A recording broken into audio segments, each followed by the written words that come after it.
Good morning, guys. In front of me is VIVO V23, and let me show you how to add Google account to this device.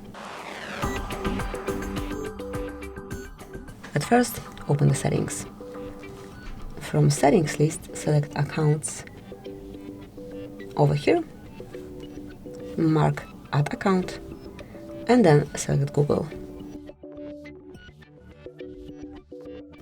Now provide your email address or phone number, whatever is connected with your account. In my case, it is email address. And mark next. Now it is time to enter the password. And as only the password is entered, click on next. Click on I agree.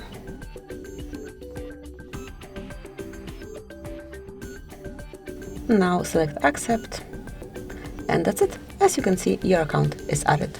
Whenever you want to remove it, just mark remove account and then confirm that you truly want to get rid of this account. So that is all. Thank you for watching. Please subscribe our channel and leave the thumbs up.